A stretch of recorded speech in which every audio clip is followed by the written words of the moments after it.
ప్రియమైన వారలారా, ఈ ఉదయకాలం ప్రార్థనతో మనము ప్రారంభించుకుందాం. ప్రార్థన. ప్రేమగల మా తండ్రి, పరిశుద్ధ ప్రభ, గొప్ప రక్షక, మహోన్నతుడ, సజీవుడ, ఘనుడ, మీకు వందనములు స్తుతులు చెల్లిస్తూ ఉన్నాం. ప్రాతకాలం మీ సన్నిధిని వెదకుచ్చు మేము మీ వాక్యమును ధ్యానిస్తూ ఉంటుండగా మీరు మాతో మాట్లాడుతూ బలపరుస్తూ ఉన్నారు. ఈ సమయంలో వ్యూ చేసే మీ బిడ్డలను, తదుపరి సమయంలో వ్యూ చేసే వారిని, ఈ ప్రోగ్రామ్ను మీ బలిష్టమైనటువంటి హస్తాలకు అప్పగించుకుంటున్నాం. మీ సన్నిధి ప్రశస్తమైన రీతిగా మాకు తోడుగా ఉంచి బలపరచమని యేసుక్రీస్తు ప్రభువారి శ్రేష్టమైన నామములో వేడుచూ ఉన్నాము తండ్రి, ఆమేన్.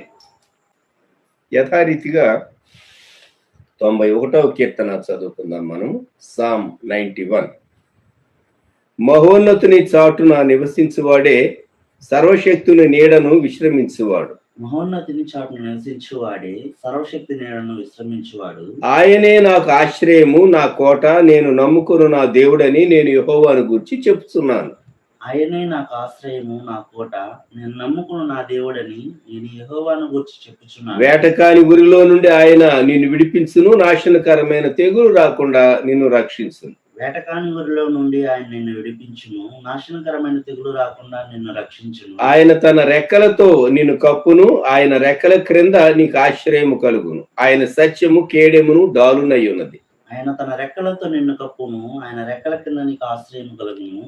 ఆయన సత్యము కేడము డాలునై ఉన్నది. రాత్రి వేళ కలుగు భయమునకైను, పగటి వేళ ఎగురు బాణమునకైను, రాత్రి వేళ కలుగు భయమునకైనను, పగటి వేళ ఎగురు బాణమునకైనను, చీకట్లో సంచరించు తెగులకైను, మధ్యాహ్నమందు పాడు చేయి రోగమునకైను నీవు భయపడుకుందు. చీకటిలో సంచరించు తెగులకైనను, మధ్యాహ్నం ముందు పాడు చేయి రోగమునకైనను నీవు భయపడుకుందు. నీ ప్రక్కను 1000 మంది పడినను, నీ కుడి ప్రక్కను 10,000 మంది కూలినను అపాయము నీ యొద్దకు రాదు. నీ ప్రక్కను 1000 మంది పడినను, నీ కుడి ప్రక్కను 10,000 మంది కూలినను అపాయం నీ యొద్దకు రాదు. నీవు కన్నులారా చూచుచుండగా భక్తిహీనులకు ప్రతిఫలము కలుగును. నీవు కన్నులారా చూచుండగా భక్తిహీనులకు ప్రతిఫలం కలుగును. యెహోవా నీవే నా ఆశ్రయమని నీవు మహోన్నతుడైన దేవుని నీకు నివాస స్థలముగా చేసుకుని ఉన్నావు. యెహోవా నీవే నా ఆశ్రయము అని నీవు మహోన్నతుడైన దేవుని నీకు నివాస స్థలముగా చేసుకుని ఉన్నావు. నీకు అపాయమేమియో రాదు, ఏ తెగులును నీ గుడారమును సమీపించదు. నీకు అపాయం ఏమీ రాదు, ఏ తెగులును నీ గుడారము సమీపించదు. నీ మార్గములన్నిట్లో నిన్ను కాపాడటకు ఆయన నిన్ను గూర్చి తన దూతలకు ఆజ్ఞాపించును. నీ మార్గములన్నిట్లో నిన్ను కాపాడుటకు ఆయన నిన్ను గూర్చి తన దూతలకు ఆజ్ఞాపించు. నీ పాదములకు రాయి తగులకుండా వారు నిన్ను తమ చేతుల మీద ఎత్తి పట్టుకుందురు. నీ పాదములకు రాయి తగులకుండా వారిని తమ చేతుల మీద ఎత్తి పట్టుకుందరు. నీవు సింహములను నాగుపాములను త్రొక్కెదవు, కొదమ సింహములను భుజంగములను అణగద్రొక్కెదవు. నీవు సింహములను నాగుపాములను త్రొక్కెదవు, పదమ సింహములను భుజంగములను అనగదొక్కెదవు. అతడు నన్ను ప్రేమించుచున్నాడు గనుక నేను అతని తప్పించేదను, అతడు నా నామం ఎరిగినవాడు గనుక నేను అతని గనపరిచేదను. అతడు నన్ను ప్రేమించుచున్నాడు గనుక నేను అతని తప్పించేదను, అతడు నా నామం ఎరిగినవాడు గనుక నేను అతని గనపరిచేదను. అతడు నాకు మొరపెట్టగా నేను అతనికి ఉత్తరం ఇచ్చేదను, శ్రమలో నేను అతనికి తోడై ఉండేదను, అతని విడిపించి అతని గొప్ప చేసేదను. అతడు నాకు మొరపెట్టగా నేను అతనికి ఉత్తరం ఇచ్చేదను, శ్రమలో నేను అతనికి తోడై ఉండేదను, అతని విడిపించి అతని గొప్ప చేసేదను. దీర్ఘాయువు చేత అతన్ని తృప్తిపరిచేదను, నా రక్షణ అతనికి చూపించేదను. దీర్ఘాయువు చేత అతని తృప్తిపరిచేదను, నా రక్షణ అతనికి చూపించేదను. సువార్తల్లో నుండి మనం ఒక భాగాన్ని ఈ ఉదయకాలం ధ్యానం చేయబోతున్నాం. మత్తయి వ్రాసిన సువార్త 22వ అధ్యాయం 37, 38 వచనాలు. The Gospel according to St. Matthew, chapter 22, beginning from verse 37. అందుకు ఆయన నీ పూర్ణ హృదయముతోను, నీ పూర్ణ ఆత్మతోను, నీ పూర్ణ మనసుతోను నీ దేవుడైన ప్రభువును ప్రేమింపవలనన్నదే ఇది ముఖ్యమైనది, మొదటిదియు నైన ఆజ్ఞ. నిన్ను వలె నీ పొరుగువాని ప్రేమింపవలనను రెండవ ఆజ్ఞయు దాని వంటిదే. ఈ 2 ఆజ్ఞలు ధర్మశాస్త్రం అంతటికి నీ ప్రవక్తలకును ఆధారమై ఉన్నవని అతనితో చెప్పాను. ప్రియమైన వారలారా, మనము సువార్తలు చదివేటప్పుడు ప్రభువారు ఆయన సిలువకు ఎక్కటానికి ముందు 40 దినాల్లో జరిగినటువంటి సంభవాలు. మనం ఇప్పుడు చదువుకున్నటువంటి ఈ భాగం యొక్క బ్యాక్గ్రౌండ్ మత్తయి సువార్త 21వ అధ్యాయంలో యేసుక్రీస్తు ప్రభువారు జయోత్సవముతో యెరూషలేములో ప్రవేశించాడు. His triumphal entry into Jerusalem. ఆయన దేవాలయములో ప్రవేశించి దేవాలయాన్ని శుద్ధి చేసినటువంటి వృత్తాంతం మత్తయి సువార్త 21వ అధ్యాయం. మనము ఆ ప్రారంభ వచనాల్లో ఆయన యెరూషలేములో ఎలా ప్రవేశించాడో గాడిదనెక్కి, అలాగే వారు ఆయనను స్తుతించినటువంటి విధానం, దావీదు కుమారునికి జయమని 9వ వచనంలో ఈ భాగాలన్నీ చదువుతాం. మందిరాన్ని శుద్ధి చేసినటువంటి విధానం తర్వాత 12వ వచనం ఈ భాగాల్లో చూస్తాం. ఆయన చేసినటువంటి స్వస్థత కార్యాలు 14వ వచనములో గుడ్డివారును కుంటివారును దేవాలయంలో ఆయన యొద్దకు రాగా ఆయన వారిని స్వస్థపరిచారు. ప్రభువారు చేస్తూ వచ్చినటువంటి ఈ కార్యాలన్నిటిని గురించి మనము ధ్యానం చేస్తూ ఉంటుండగా యెరూషలేములో ప్రవేశించినటువంటి ప్రియ ప్రభు తాను ఇంకా కొద్ది దినాలు మరి తన శిష్యులతో తాను గడబోతూ ఉన్నాడు. భూమిపైన పరిచర్య చేయబోతున్నాడు. మహాశుక్రవారం దినం ఆయన శిలువలో ప్రాణం పెట్టబోతూ ఉన్నాడు. ఎరిగినటువంటి వాడై ఆయన చేస్తూ వచ్చినటువంటి కార్యాలు వాటిని ఒక నూతనమైన కోణంలో మీరు చూడాలి అని ఉదయకాలం నేను అభిలషిస్తూ ఉన్నాను. చాలా మార్లు మనం సువార్త భాగాలు చదివేటప్పుడు, ముఖ్యంగా శిలువకు ముందున్నటువంటి ఘట్టాలు చదివేటప్పుడు ఏ పర్స్పెక్టివ్లో వాటిని మనము చూడాలి. ఎవరైనా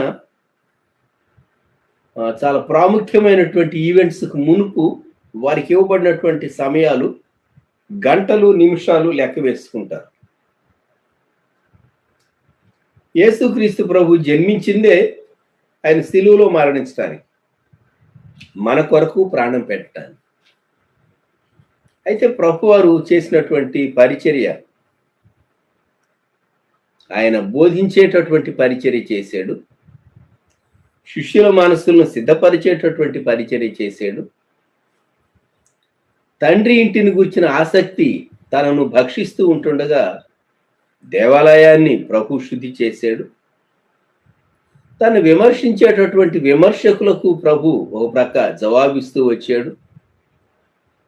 వేరొక వైపున ఆయన యెరూషలేమును చూచినప్పుడు, అలాగే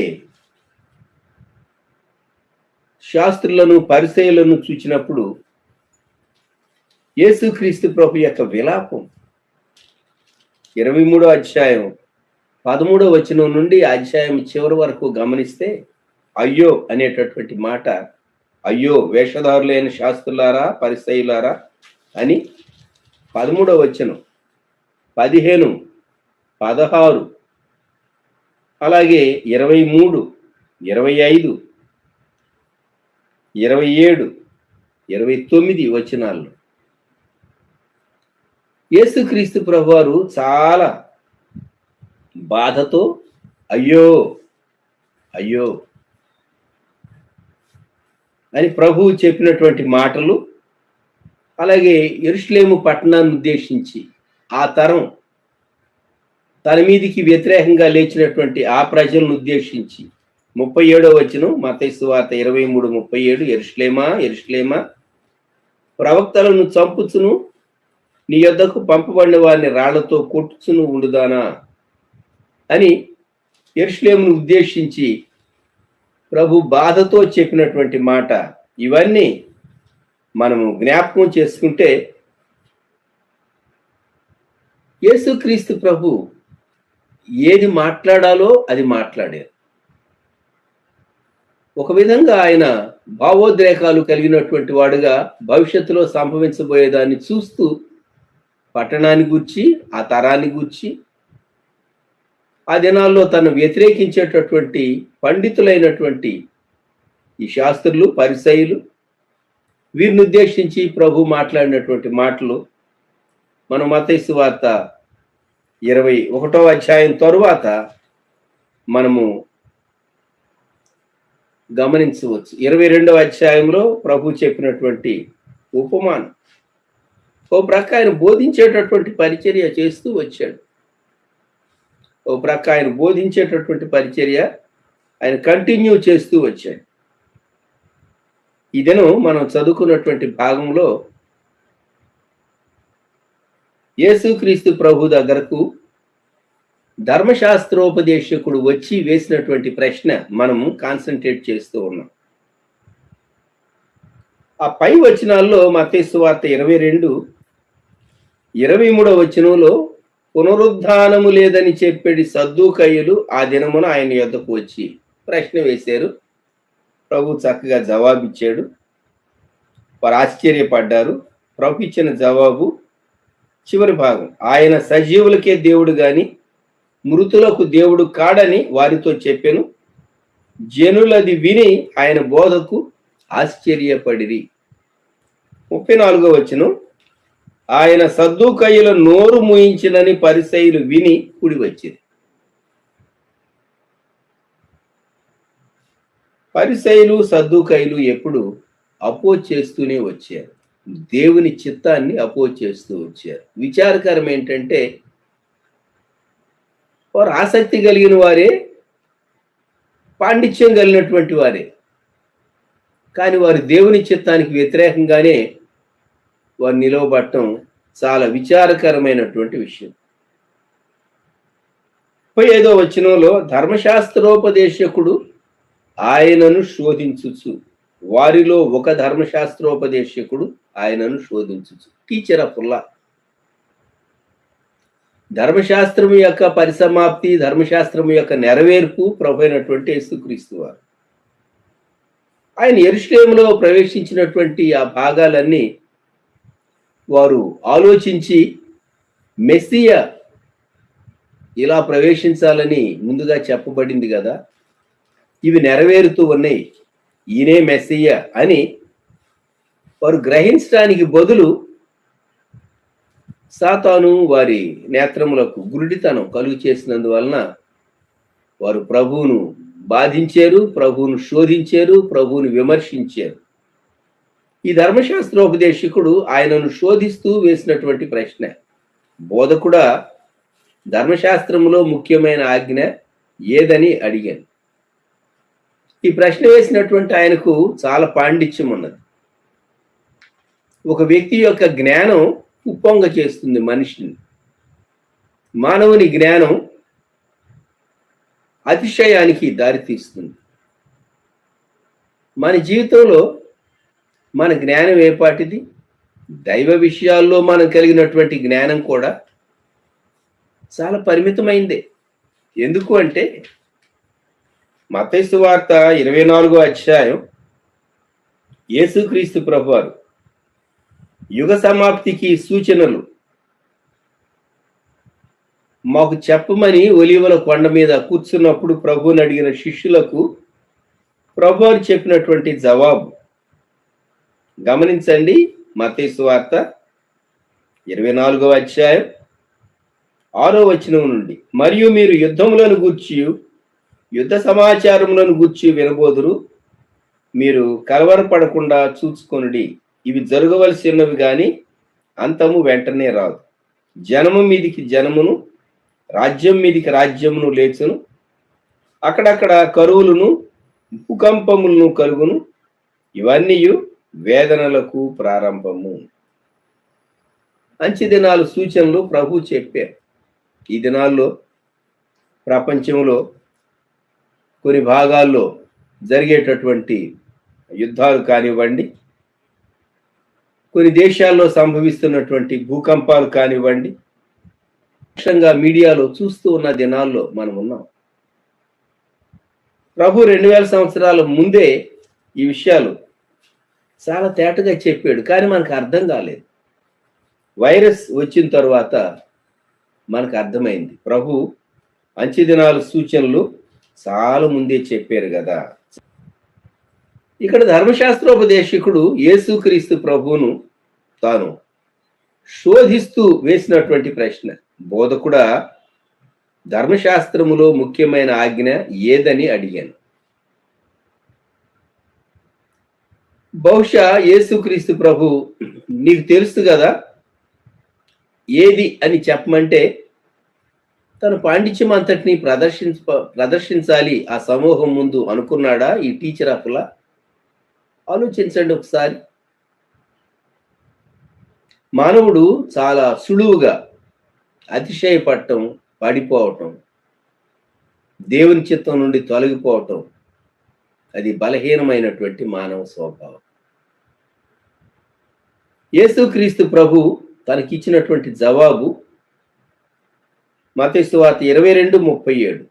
అందుకు ఆయన నీ పూర్ణ హృదయముతోను, నీ పూర్ణ ఆత్మతోను, నీ పూర్ణ మనసుతోను నీ దేవుడైన ప్రభువును ప్రేమింపవలనన్నదియే ఇది ముఖ్యమైనది, మొదటిదియు నైన ఆజ్ఞ. నిన్ను వలె నీ పొరుగువాని ప్రేమింపవలనను రెండవ ఆజ్ఞయు దాని వంటిది. Loving God and loving your neighbour as your self. దేవుని ప్రేమించుట, నిన్ను వలె నీ పొరుగువాని ప్రేమించుట. ఎంత శ్రేష్టమైనటువంటి ఉపదేశం, ధర్మశాస్త్ర సారం. ప్రభు చాలా క్లుప్తంగా అర్థమయ్యే రీతిగా అక్కడ ఉన్నటువంటి ప్రజలందరికీ అర్థమయ్యేటట్లు, పండితులకు అర్థమయ్యేటట్లు ప్రభు వారు చెప్పాడు. ఈ ఉదయకాలం 3 అంశాలు మీరు గమనించాలి అని నేను కోరుతున్నాను. దేవుని ప్రేమించుట, అలాగే నిన్ను నీవు ప్రేమించుకోవటం, నీ పొరుగువాన్ని ప్రేమించటం. 3 అంశాలు. దేవుని ప్రేమించుటకు, పొరుగువాన్ని ప్రేమించుటకు మధ్యలో ఉన్నటువంటి లింక్ నిన్ను వలే, లవింగ్ యువర్ సెల్ఫ్. అంటే స్వార్థపూరితంగా కాదండి. మనము దేవుని ప్రేమించేవారం, దేవుని చిత్తాన్ని జరిగిస్తూ అదే సమయంలో దేవుణ్ణి బట్టి, దేవుడు మనకిచ్చిన కృపను బట్టి మన పొరుగువాన్ని ప్రేమించుటకు ముందు స్టెప్ మనలను ప్రేమించుకొనుట. అంటే మన శరీర ఆరోగ్యాలను కాపాడుకోవటం, మన కుటుంబాన్ని ప్రేమించటం, దేవుడు మనకిచ్చినటువంటి బాధ్యతలను నెరవేర్చటం. ఇది కూడా చాలా ప్రాముఖ్యమైనది అని మనం జ్ఞాపకం ఉంచుకోవాలి. ఈ 22వ అధ్యాయంలోనే యేసుక్రీస్తు ప్రభువును పరిసయ్యులు శోధిస్తూ వారు వేసినటువంటి ప్రశ్న 17వ వచనంలో, కైసరుకు పన్నించుట న్యాయమా కాదా? యేసు ప్రభు వారు ఒక కాయిన్ చూపించమన్నాడు. ఒక దీనార్ వారు ఆయన దగ్గరకు తెచ్చారు. 19వ వచనంలో వారు ఆయన యొద్ద ఒక దేనారము తెచ్చారు. ఆ దీనార్ పైన ఉన్నటువంటి రూపము, పైవ్రాత ఎవరివి అని ప్రశ్న వేస్తే 20వ వచనంలో యేసు ప్రభు వారు వారు ఇచ్చినటువంటి జవాబు, కైసరువి, సీజర్.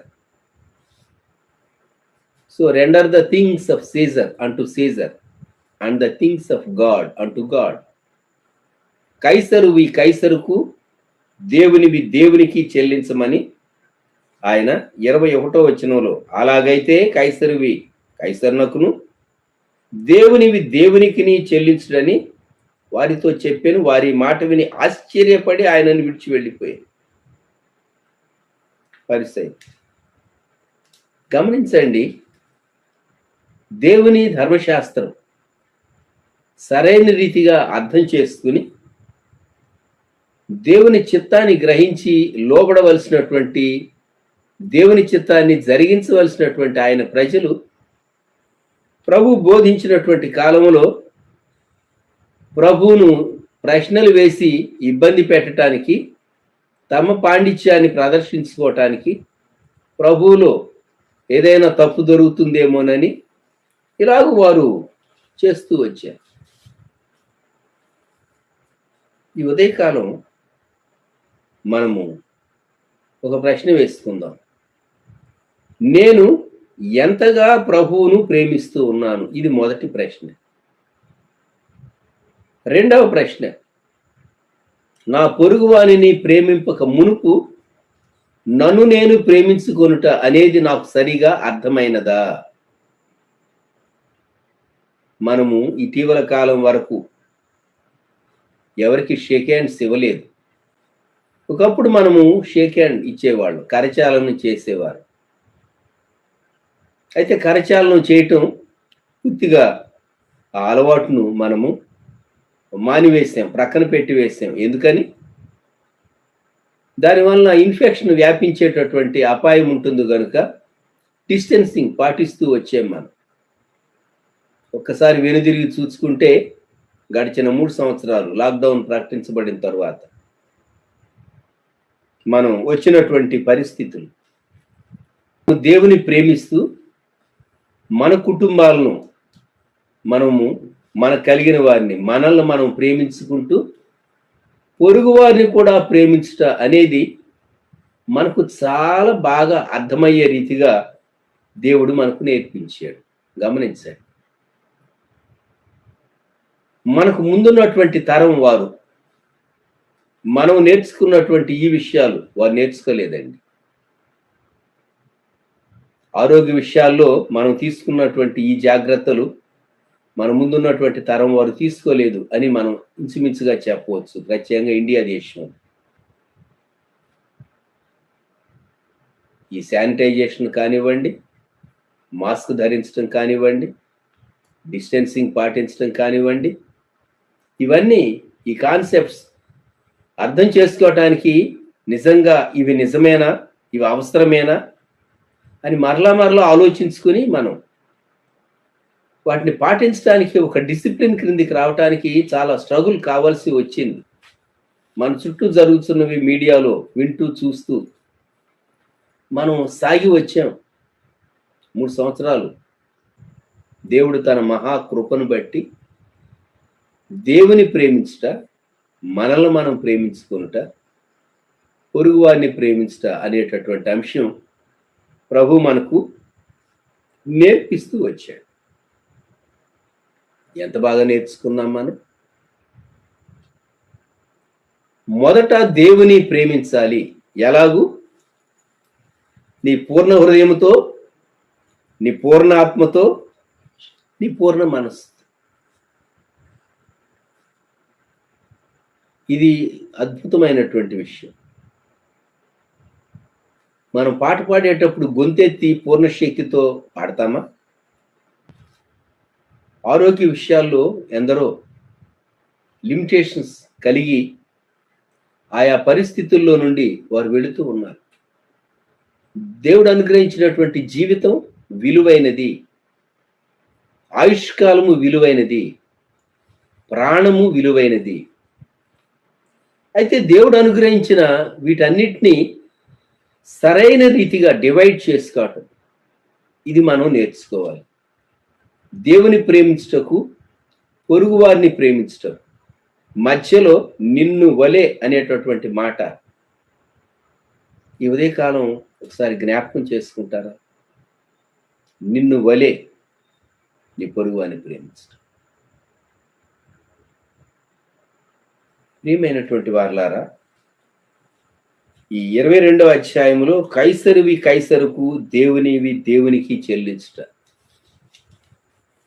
దీని గురించి మీరు ఈ దినం ఎక్కువసేపు ఆలోచించండి. దేవుని సమయం దేవునికి ఇవ్వటం, దేవుని భాగం దేవునికి ఇవ్వటం, దేవునికి చెందవలసిన మహిమ దేవునికి చెల్లించటం, అది చాలా ప్రాముఖ్యమైనది. యూట్యూబ్ ఛానల్లో మాట్లాడటం ఎప్పుడైనా నేను కానీ, పాస్టమ్ గారు, దైవజనరాలు భాను గారు కానీ, మేమెన్నడూ వీ నెవర్ డ్రెమ్ట్ ఆఫ్, మేము మాట్లాడవలసి వస్తుంది అని అనుకోనలేదు. మేము మాట్లాడవలసి వచ్చింది. అలాగూ ఈ పరిచర్య కొనసాగించవలసి వచ్చింది.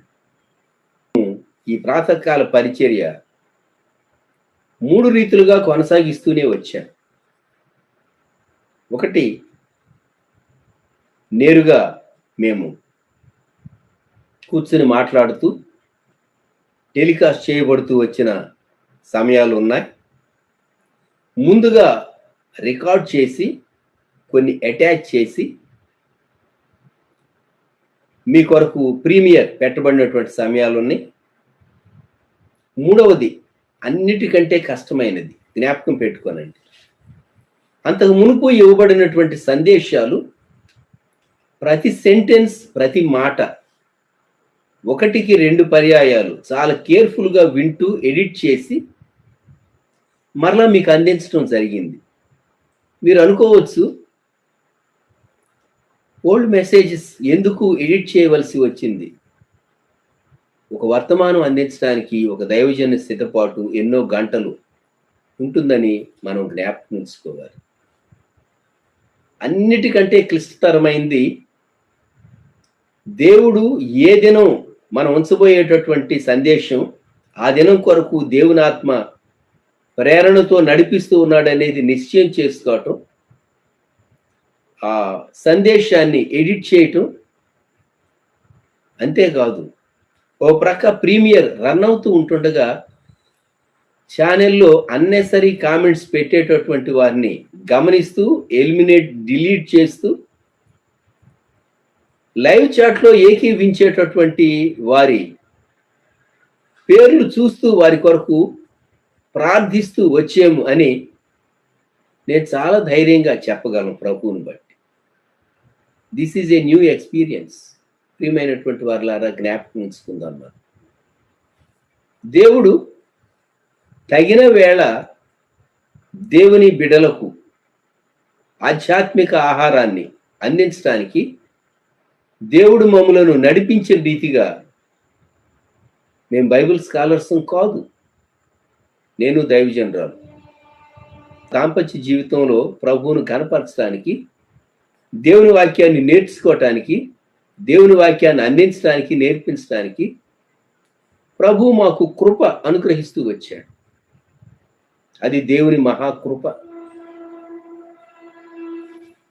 దేవుడు మమ్మలను బలపరిచి దైవ గ్రంథంలో ఆదికాండం నుండి ప్రకటన గ్రంథం వరకు అనేక అంశాలు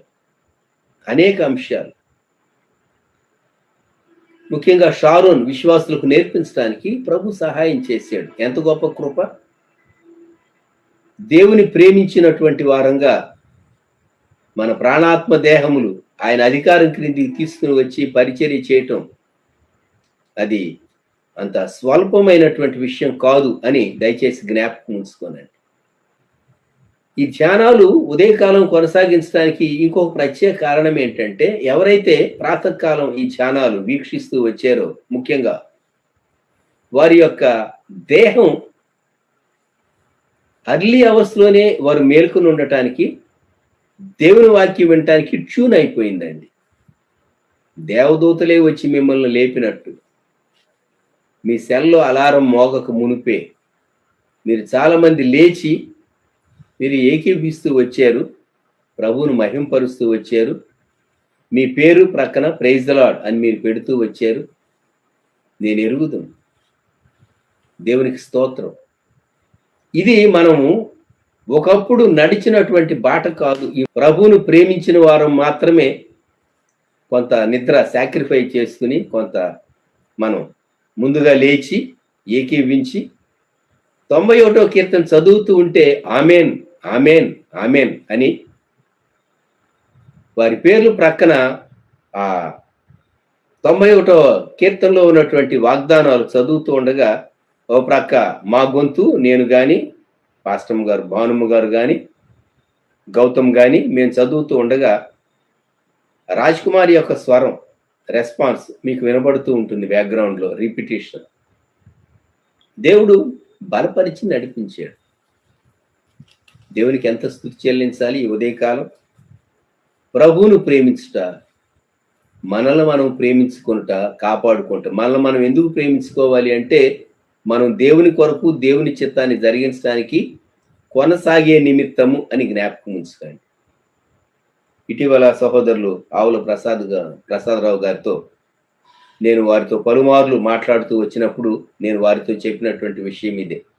వారు తమ హెల్త్ విషయాల్లో కొంత ట్రీట్మెంట్ వారు తీసుకోవాల్సి వచ్చింది. బ్రదర్, మీరు ఆరోగ్యంగా ఉండి ప్రజలకు క్షేమం మేలు కలిగించడానికి మరి మీ ఆరోగ్య విషయాల్లో ఎక్కువ శ్రద్ధ తీసుకుంటూ ట్రీట్మెంట్ తీసుకుంటూ సంఘం కొరకు, సమాజం కొరకు, ఈ ప్రాంతాల్లో ఉన్న ప్రజలందరి కొరకు మీరు దేవుని మహిమార్థం చేయవలసినటువంటి కార్యాలు అనేకం ఉన్నాయి అని నేను వారిని పదే పదే వారికి జ్ఞాపకం చేస్తూ వారి కొరకు ప్రార్థన చేస్తూ వస్తూ ఉన్నాను.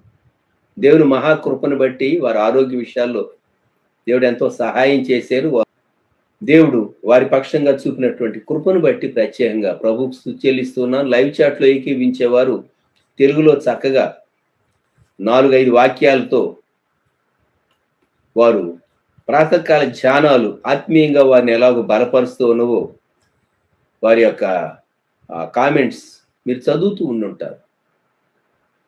ఈ సమయంలోనే కాకుండా ఇతర సమయాల్లో అయిపోయిన తర్వాత చూచేటటువంటి వారు కామెంట్స్ పెడుతూ ఉంటారు. ముందుగా కానీ కొంచెం ఆలస్యంగా, ముందుగా అంటే అదే దినం కానీ లేక తర్వాత దినాల్లోనైనా వారికి ప్రైజ్ లార్డ్ అని మేము రిప్లై ఇస్తూ ఉంటాం. ప్రతి పేరు మేము చూచి వారిని బట్టి ప్రభువును స్తుతించి వారి కొరకు ప్రార్థన చేస్తూ ప్రైజ్ లార్డ్ అని పెడతాం. జ్ఞాపకం పెట్టుకోనండి, ఇది ప్రభు యొక్క పరిచర్య, ఆయన ఉద్దేశించినటువంటి పరిచర్య, ఆయన బలపరిచి నడిపిస్తూ ఉన్నటువంటి పరిచర్య. ఆయనను ప్రేమించినటువంటి వారంగా వ్యక్తులంగాను, కుటుంబాలుగాను, సంఘంగాను, సార్వత్రిక క్రైస్తవ సంఘంగాను మనం ప్రభు కొరకు ముందుకు కొనసాగే నిమిత్తం ప్రభు మనలను బలపరిచి నడిపిస్తూ ఉన్నాడు. లైవ్ చాట్లో వచ్చేటటువంటి వారి పేర్లన్నీ పరిచయమేనా, గుర్తుపెట్టుకోండి. ఎక్కడైనా ఒకరు క్రొత్త వారు కనిపిస్తారు తప్ప మిగిలినటువంటి వారందరూ వారు హైదరాబాద్లో కానివ్వండి, తెలంగాణ, ఆంధ్రప్రదేశ్ ఆయా ప్రాంతాల్లో కానివ్వండి, ఎవరైతే ఏకీవిస్తూ ప్రైజ్ ది లార్డ్ అని పెడుతూ ఉంటారో వారందరినీ మేము ఎరుగుదాం. ప్రభువునందు ప్రియమైనటువంటి వారు మనము కలిసి సాగుతూ వచ్చాం. ఒక పోరాటంలో మనం ఉన్నాం. దేవుడు మనకు విజయం ఇచ్చాడు. మనం సజీవులుగా ఉన్నాం. దేవుని కృప కొరకైనటువంటి సాక్షులంగా ఉన్నాం. మనం ప్రభువును ప్రేమించాం, అలాగే మన పొరుగు వారిని మనం ప్రేమించాం. మధ్యలో ఉన్నటువంటి లింక్ మనల్ని మనం ప్రేమించుకుంటూ మన ఆరోగ్యాలను కాపాడుకుంటూ దగ్గుతో, జలుబుతో, కొంచెం టెంపరేచర్తో, కొంచెం గొంతు మారినటువంటి పరిస్థితులు, అలాగూ చిన్న చిన్న ట్రబుల్స్ కొన్ని దినాలు కంటిన్యూ అవుతూ మనము ఆరోగ్య విషయాల్లో ఎప్పటికప్పుడు చెక్ చేసుకుంటూ మనల్ని మనం ప్రేమించుకోవాల్సి వచ్చింది. ఎవరి కొరకు? ప్రభు కొరకే. ప్రభు ఇచ్చినటువంటి శరీరాన్ని, ప్రభు ఇచ్చినటువంటి ఆరోగ్యాన్ని, ప్రభు ఇచ్చినటువంటి ఆయుష్కాలాన్ని కాపాడుకునే నిమిత్తం. కైసరువి కైసరుకు, దేవునివి దేవునికి అని మత్తయి సువార్త 22వ అధ్యాయంలో ప్రభు చెప్పినటువంటి మాట 21వ వచనం. అలాగైతే కైసరువి కైసరునకును, దేవునివి దేవునికి చెల్లించడని వారితో చెప్పారు. మనము మన సమయాన్ని విభజించడంలో, మనకున్నటువంటి టాలెంట్స్ను మనం వాడటంలో, మనకున్నటువంటి ధనాన్ని, అది కొంచెమైనా అది ఎక్కువైనా ఎంతైనా సరే, దేవుడు మనకు అప్పగించింది ఏదైనా సరైన రీతిగా డీల్ చేయటానికి ప్రభు మనకు సహాయం చేయాలి అని కోరుకుందామండి. అలాగే ధర్మశాస్త్ర సారం, ఆ బోధకుడు వేసినటువంటి ప్రశ్న ప్రభు ఎంత చక్కని జవాబు ఇచ్చాడు. అద్భుతమైనటువంటి జవాబు. నీ పూర్ణ హృదయంతో, నీ పూర్ణ ఆత్మతో, నీ పూర్ణ మనసుతో నీ దేవుడైన ప్రభువును ప్రేమింపవలెను అనునదియే.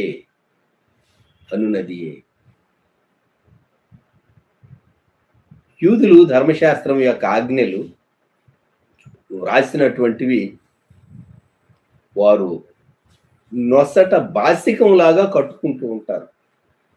మీరు యూదుల ఫోటో చూస్తే కొన్ని మార్లు ఆ వెస్టర్న్ వాల్ దగ్గర వారు చేసే ప్రార్థనలు చూస్తే మీకు అర్థమవుతుంది. కొంతమంది దేవుని ధర్మశాస్త్రానికి ఎంత ప్రాముఖ్యత ఇస్తారో, ఎంత ప్రాముఖ్యత ఇస్తారో. మీరు ప్రభువును ప్రేమిస్తూ ఉన్న దాన్ని బట్టి ప్రభువును ప్రేమించేమనేది రుజువుపరచుకోవడానికి ప్రభు మనకు అవకాశం ఇచ్చాడు. ప్రార్థన చేద్దామా? ప్రేమగల మా తండ్రి, పరిశుద్ధ ప్రభువా, మీకు వందనములు, స్తుతులు, స్తోత్రాలు. ఎన్నో పరిస్థితుల్లో నుండి మేము బయటకు వచ్చాం, స్వేచ్ఛా దినాల్లోనికి వచ్చాం. అయితే కృపను బట్టి మేము మా కుటుంబీకులు కొనసాగటానికి సహాయం చేస్తూ వచ్చారు. మేము సిలువ శక్తిని అనుభవించడానికి, సాతానుపై విజయం చూడటానికి, సిలువ సువార్తను ప్రకటించడానికి మా హృదయాలను లోతైన రీతిగా మేము పరీక్షించుకొని మేము మీకు ఇంకా దగ్గరగా సన్నిహితులంగా జీవించడానికి మీరు మమ్మలను ఏ ఉద్దేశంతో భూమి మీద పుట్టించారో, ఏ కాలంలో మేము ఉండాలి, ఎక్కడ మేము ఉండాలని మీరు ఉద్దేశించారో అని చిత్తాన్ని మేము సంపూర్ణంగా చేయటానికి మమ్ములను బలపరచమని ప్రార్థిస్తూ ఉన్నాం. ఇవి చేసే మీ బిడ్డలు వారి కుటుంబాలను దీవించండి. ఇదేమంతటి మీ కృపలను బట్టి మా హృదయపూర్వక స్తుతి యేసుక్రీస్తు ప్రభు వారి శ్రేష్టమైన నామములో మమ్ములను ప్రేమించి మా కొరకు సిలువలో ప్రాణం పెట్టుటకు శరీరధారిగా భూలోకములోనికి వచ్చినటువంటి, సిలువలోనికి, మరణములోనికి, సమాధిలోనికి వెళ్ళి పునరుద్ధానుడుగా లేచినటువంటి యేసుక్రీస్తు ప్రభు వారి సజీవమైనటువంటి నామములో సమర్పించి వేడుచూ ఉన్నాము తండ్రి. ఆమేన్. మన ప్రభు అయిన యేసుక్రీస్తు వారి కృప, తండ్రి అయిన దేవుని ప్రేమ, పరిశుద్ధాత్మని అన్యోన్య సహవాసం సదాకాలం మనకు తోడై ఉండును గాక. ఆమేన్. ప్రియమైన వారలారా, మీకందరికీ ప్రభు నామములో మరొకసారి వందనాలు తెలియపరుస్తూ ఉన్నాను. ఇది మన శక్తితో మనము దాటి వచ్చాము అని మనం చెప్పటం లేదు. దేవుని మహాకృపను బట్టి ఛానల్ పైన దాడి, కామెంట్స్ రూపంలో, నెగటివ్ కామెంట్స్ రూపంలో దాడి, ఎన్నో రీతులుగా ఎన్నో పరిస్థితులను దాటి మనం యువతలకు వచ్చామనేది నేను మీ గమనానికి తీసుకుని వస్తూ ఉన్నాను. దేవుడు ఇంత మటుకు మనల్ని బలపరిచాడు. మరలా రేపు ఉదయకాలం మనం కలుసుకుందాం. అంత మటుకు సెలవు. ప్రభు మిమ్ములను, మీ కుటుంబములను దీవించును గాక. ఆమేన్.